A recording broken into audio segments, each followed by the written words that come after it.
Good evening, my fellow Singaporeans. My name is Chee Soon Juan, and I am the Secretary General of the Singapore Democratic Party. I want to welcome all of you to our GE2020 campaign, a very unusual campaign in that it is held online without the usual mass rallies. Of course, it's more exciting if you see thousands upon thousands of your fellow citizens cheering and hollering at an outdoor campaign rally. But because of the coronavirus, we have to restrict our campaign speeches online. Now, even then, I'm excited because the trade-off with having an online campaign is that I get to have this genuine, intimate conversation with you in your living room or at a hawker center if you're out having dinner. Or moms, if you're attending to your children, you can pick up your phone or get in front of your laptop and watch our speeches.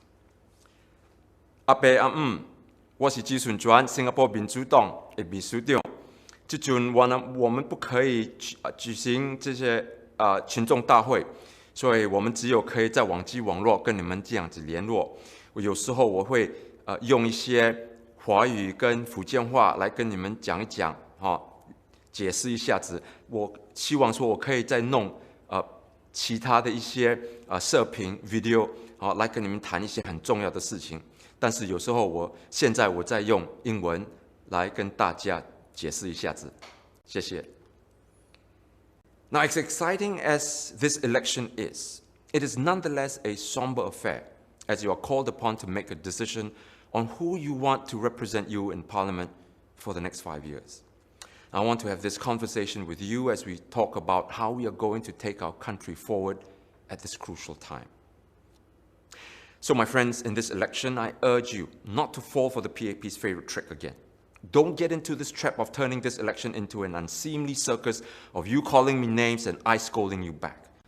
This is not what elections are about. At least it's not what an intelligent election is all about. Instead, we want to talk about what ideas each party has that will address your worries, your needs, your aspirations. That's exactly what the SDP is going to do. So, are you ready? Good, let's get started. Now, I want to begin with the fact that the PAP is bankrupt of ideas on how to take Singapore into the future. Now, I know that this is a big claim to make, but I wouldn't make it if I couldn't back it up. Now, I'll show you with hard evidence how this is the case. So please, listen very carefully because this affects you, your job, and your future. Now, in 2016, analysts at the rating agency Moody's said, enhanced productivity is key to higher growth going forward. Yahoo Finance also said that productivity gains is the only way to boost growth. Now here's what Mr. Lim Swee said when he was the manpower minister. The only workable solution is to up our productivity gain. Now let me very briefly explain what productivity is and how our economy depends on it. I don't want to get all nerdy and technical on you, but this is important. Now, productivity is the amount of labor taken to make a certain product like a computer or provide service like food delivery. If fewer workers can produce more, that is, make more things, sell more products, or provide more services, then the company makes more profit and doesn't have to employ and pay so many workers. The company grows and can pay workers better, which benefits the whole economy. If the company is a good one, it will also pay its workers more. Everybody benefits. On the other hand, if productivity is poor, then everyone is worse off. So it's clear, productivity equals economic growth equals jobs. Now, the PAP obviously knows this. And this is why the Economic Review Committee, led by then DPM Lee Hsien Loong, said that one of its goals is to raise the productivity of businesses. And with all this in mind, let's take a look at how the PAP has performed, shall we? Now, in 2016, Japanese investment bank Nomura said that Singapore's drive in restructuring its economy to lift productivity has failed thus far.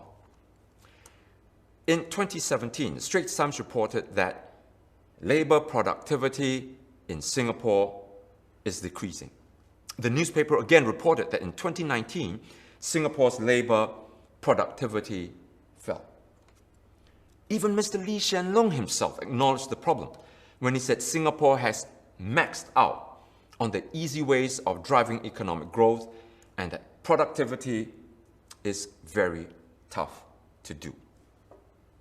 And because productivity is declining, our GDP growth has also taken a hit. Now, it more than halved between 2011 and 2016. In 2019, it sank to 0.7%, the slowest growth rate in a decade. At this rate, Vietnam's economy will be bigger than Singapore's in a decade if current conditions continue. Now, do you know who said this? Our very own DBS. And as I showed you earlier, without productivity increase, the economy slows down, and when the economy slows down, jobs are affected. Between 2016 and 2019, the unemployment rate in Singapore went up. As a result, more and more Singaporeans, including professionals, are turning to driving Grab cars or delivering food to subsist.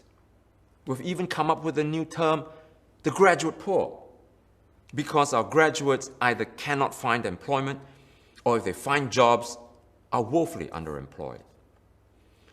And while younger Singaporeans are having a tough time, our elderly have it even worse. Now listen to the statement released by the Manpower Ministry. The increase in unemployment rate of Singapore citizens over the last decade was driven most consistently by those aged 65 and over. Many of these elderly people have to work in menial, back-breaking jobs as road sweepers, pump attendants, cleaners, janitors, you name it. What kind of society have we become? What kind of people have we turned into? What kind of government do we have that treats our elderly in such a shameful manner? 咱嘅國家安怎會做到這樣款呢？老人家應該享受，但是無變愛去做工，無做工無錢吃。我們的社會為什麼會變成到這麼沒有良心呢？我真的很不了解。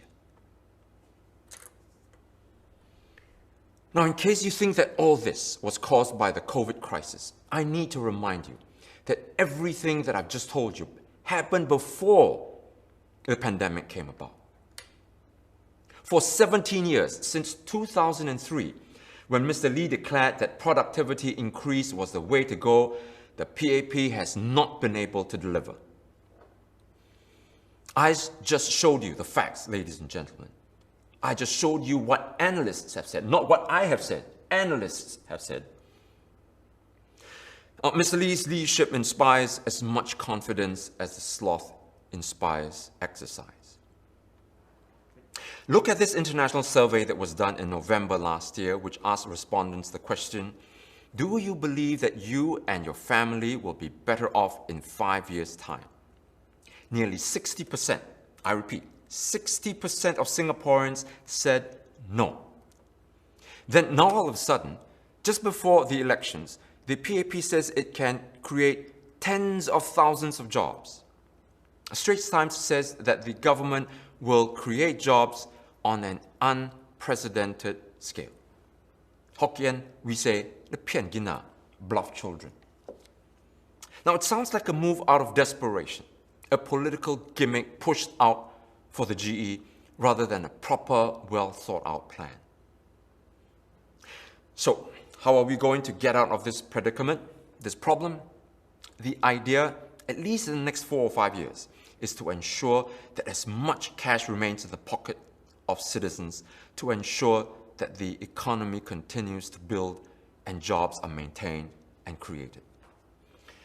Now, we can do this through the SDP's plan. It's called the 4 yes, 1 no plan. Let me spell it out for you. Yes, number 1. Cut the GST to 0% until the end of next year. Now, this will give Singaporeans greater spending power, which will help businesses which will in turn help to stave off retrenchments. After 2021, the SDP will oppose the planned increase of the GST to 9% by the PAP. It is not smart economics to raise the GST during this period. Yes, number 2, the SDP will fight for retrenchment benefits to be paid to workers under our program called Restart. It's the Re-Employment Scheme and Temporary Assistance for the Retrenched. It's a mouthful, and so we've shortened it to Restart. Now, if a worker is retrenched, the government pays 75% of his or her last drawn salary for the first 6 months, 50% for the second 6 months, and 25% for the final 6 months, capped at the median wage. Now, to encourage the development of SMEs, we propose a scheme where people who are retrenched now have the option of investing their unemployment benefits in a business venture. And it works like this. If you get retrenched and through an online matching system find other retrenched workers and you can come up with a viable business project, you can get your entire restart payouts stretched over 18 months in one lump sum. The pooled sum among you can be used as capital for a startup cooperative business. Now, such a program will help to put Singapore firmly on the road to a more innovative economy where the people run the show and create more meaningful jobs. It is a great way to invest in retrenched workers and get them to be more productive members of the economy. Yes, number 3. The SDP will push to provide retirees over 65 with a monthly income of $500. Currently, many of our retirees depend on their working children for financial support. The average amount is about $500 because the government continues to withhold their CPF funds after 55. Under our policy called the Retirement Income Scheme for the Elderly, or RISE, the bottom 80% of retirees will receive $500 every month. With retrenchments and pay cuts expected to rise as a result of COVID-19, now working adults will find it even harder to provide for their own children and take care of their retired parents at the same time. RISE will reduce the financial pressure of younger working generations. Now, some people ask, well, how do you plan to pay for all this? Well, the same way that the PAP is paying for the $93 billion budget that it signed this year. We've worked out between Restart and RISE, the two schemes, the amount that we'll incur a year is about $5 billion. At this rate, it will take us 20 years to reach the amount that the PAP will spend in the next year. The difference is that much of the PAP's budget, what they call the resilience, the unity, the solidarity packages, are also going to go to helping corporations, many of which are GLCs. How much of this money is going to go into propping up ailing and zombie companies that are unproductive and should be just put out to pasture? How is this good for the economy? We're going into Parliament to scrutinize these packages, and where they don't benefit the people, we'll fight to replace them with our proposals like Restart and RISE that go to putting money into your pockets so that you can help to stimulate the economy. Now, there are also ways to raise revenue to fund these programs, like raising the GST for luxury goods, or introducing a wealth tax for the ultra-rich, which even PAP MPs advocate, or reinstating the estate duty for multi-million-dollar homes, or introducing capital gains tax, and so on. There are many ways to fund necessary programs to help the people. We cannot allow the wealthy to make ordinary people, people like you and me, make all the sacrifices while the rich get richer. If this happens, wealth disparity and the income gap will get wider and wider, and believe me, this will tear society apart and the economy will be irreparably damaged. This is what's happening in other countries, and if we don't learn and course correct, we will face the similar problems. I guarantee you this. I will elaborate on this 4Y1N in a subsequent speech. Let's move on to yes number 4. Put the people first. Now, the PAP has shown that it always takes care of itself and its kind first, even before it takes care of the people. This is why it dominates the economy through GLCs, instead of letting the people run businesses through SMEs. Now, to encourage SMEs to grow, GLCs must scale back. At the moment, the government owns and runs businesses in anything from supermarkets to childcare centers to IT startups. This unnecessarily competes and squeezes out entrepreneurs, preventing Singapore from becoming an innovative and productive place. Now, apart from the 4 yeses, we want to register one very big no. We want to firmly tell the PAP not to proceed with the idea of increasing our population to 10 million or even 6.9 million. Now, on top of that, now there will be retrenchments and job losses to come. We need to stop this foolishness of bringing in ever more foreigners to compete with our citizens for jobs. Many of these jobs are given to foreigners because they accept lower wages which Singaporeans cannot survive on. Jobs like admin staff, sales personnel, engineers, nurses, IT professionals, bankers, and even hairdressers and bus drivers are all jobs that Singaporeans can do, but are given to foreigners simply because of cheaper wages. As a result, as I pointed out earlier, many of our PMETs have had to resort to driving Grab cars or delivering food. So, as you can see, these 4Y1N issue addresses directly and meaningfully the concerns of our people, and on 2 levels. 1, they take care of the immediate necessities of Singaporeans during this COVID pandemic, and 2, they ensure that the longer-term problems that confront our nation are dealt with. We will further elaborate on them in the coming days. And let me come back to the original point, that the PAP doesn't have any idea on how to take Singapore forward. The clearest sign yet was when Mr. Heng Swee Keat released the report of the Committee for the Future Economy, or CFE as they call it, in 2017. It is just a rehash of the same old points, the same points that led us to the dismal stage. But don't take it from me. Listen to what an expert like Linda Low, a professor of economics, said. What the CFE doesn't do is does not address the question of why all the previous plans and committees did not succeed and why you're continuing with more of the same. I mean, essentially, if you'll be reading this, they say the same thing in different words. Now, didn't Einstein say that insanity is doing the same thing over and over again and expecting a different result? Do you now believe me when I say that the PAP is bankrupt of ideas on how to take Singapore forward? Before the COVID outbreak, the PAP was already at a loss on how to inspire the people and grow the economy. But here's where it really matters, my friends. Going forward, the PAP will continue to rely on spin to get Singaporeans to believe that it is doing the right thing. I know I run the risk of boring you, as I said, by getting all nerdy and technical on you. But entertaining you is easy. All I have to do is to come up with a few one-liners and zingers to burn the PAP, and everybody will have a good laugh and then turn off the computer. But what does that do for you? How does that improve your situation?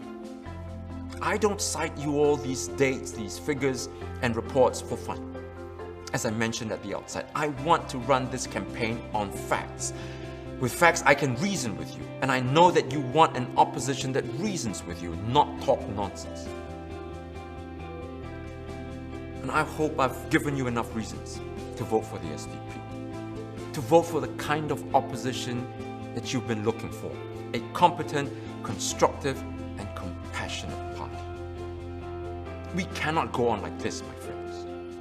If you continue to vote for the PAP despite knowing everything I told you, then we have no one else to blame when things go from bad to worse for you and your family. Now on Sunday, when I was doing this mega walkabout at Bukit Batok, when I walked the entire estate, where it took about nearly 5 hours, a resident came up to me at the end and asked if I was tired. I was. I must admit, it was physically taxing. But then I found myself quite ready to carry on. Because even though I was physically exhausted, I was ready to continue the journey. So no, I told them I'm not tired. 我不累. Not when it comes to standing up for my fellow men and women. Speaking up for those who can't defend themselves, especially for those who can't defend themselves. Making a stand for what is right and just. Martin Luther once said, "For here I stand, I can do no other." I've walked for 30 years. And if I have to walk another 30 years to stand up for what is right, then consider it done.